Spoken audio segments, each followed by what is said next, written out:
नमस्कार दोस्तों, आज बात उन लोगों की करेंगे जो अतीक अहमद की मौत के नाम पर देश में दंगा फैलाने की कोशिश कर रहे हैं। जिस देश में रह रहे हैं उसी को दंगों की आग में झोंकने की कोशिश कर रहे हैं।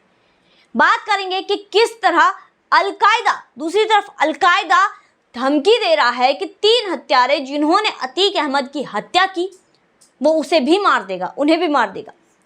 दोस्तों, अतीक अहमद की जो हत्या हुई, मैं मानती हूँ कानूनी तौर पर वो ऐसे नहीं होनी चाहिए थी, पर सच्चाई यही है कि एक माफिया जो कभी भी किसी को मारने से, हत्या करने से, गरीबों को परेशान करने से, जमीन हड़पने से, अपहरण करवाने में इतना एक्टिव था, इन चीज़ों से, इन अपराधों से चूका नहीं।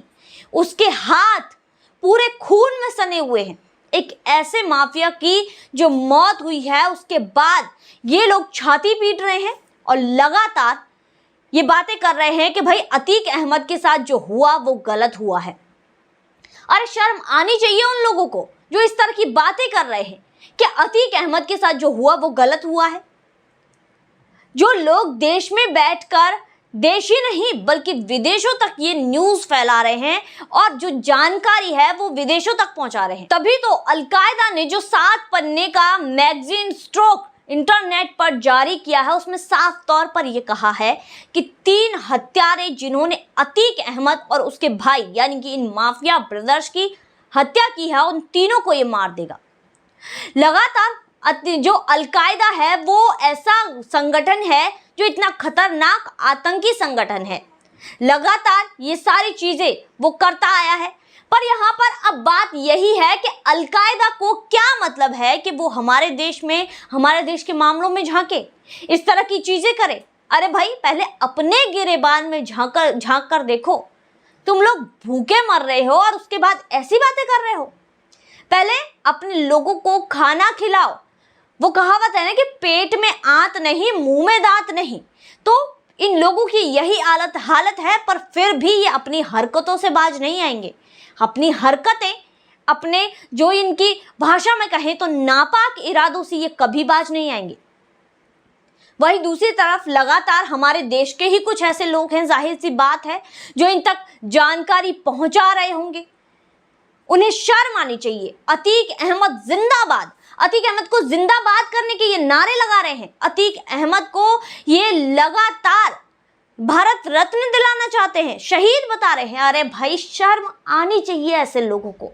ये लोग जरा भी नहीं सोच रहे कि जिस अतीक अहमद के बारे में आप ऐसी बातें कर रहे हो, जिसे आप शहीद बता रहे हो, शहीद शब्द का मतलब भी पता है, जो अपने देश के लिए जान कुर्बान करे, अपने देश के साथ गद्दारी करे, ऐसे लोगों को शहीद नहीं कहा जाता। ऐसे लोगों को राष्ट्रद्रोही कहा जाता है। शहीद नाम को, शहीद शब्द को आप बदनाम कर रहे हो ये शहीद शब्द प्रयोग करके।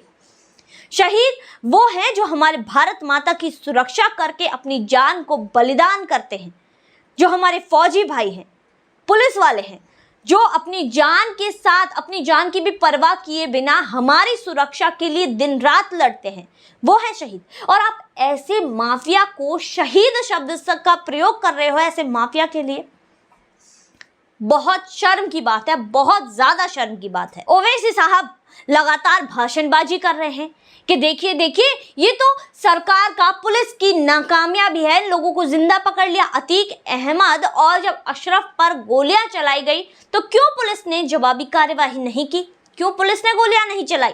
लगातार ये सवाल कर रहे हैं। अरे भाई, अपनी बुद्धि का थोड़ा सा तो यूज करो।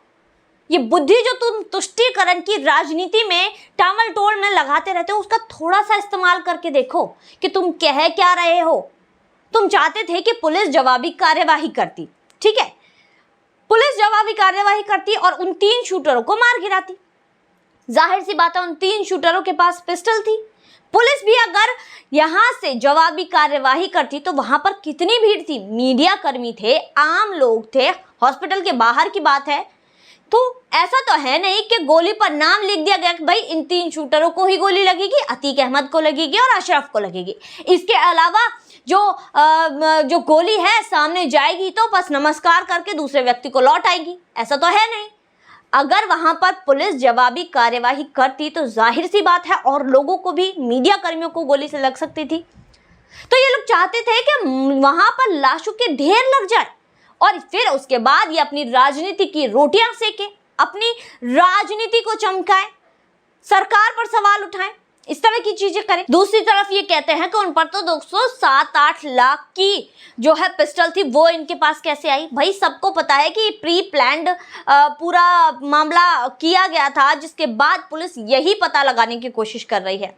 पर 7-8 लाख की जो गन पर आप सवाल उठा रहे हो, आपने एक बार भी सवाल उठाए कि ये जो 25 लाख की गन विदेशी हथियार अतीक अहमद के बेटे असद के पास मिले, ये इसके पास कैसे आए? एक बार भी अगर कहा हो, एक बार भी नहीं कहा।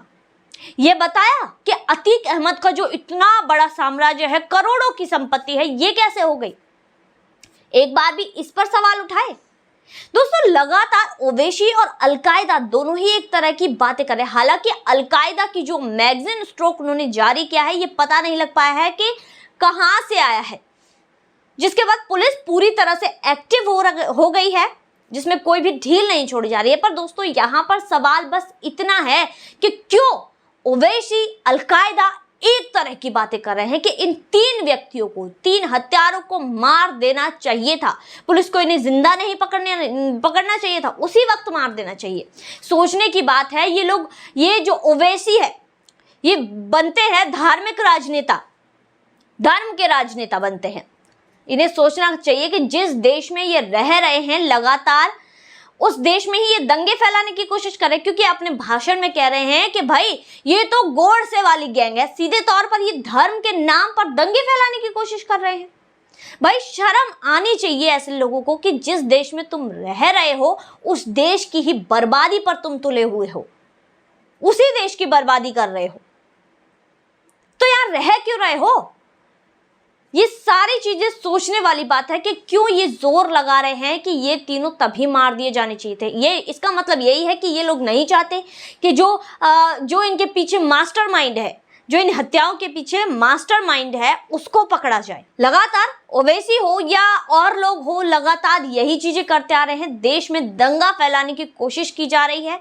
अतीक अहमद को शहीद बताया जा रहा है, अतीक अहमद अमर रहे के नारे लगाए जा रहे हैं। तो ऐसे लोगों को शर्म आनी चाहिए, चुल्लू भर पानी में डूब मरना चाहिए।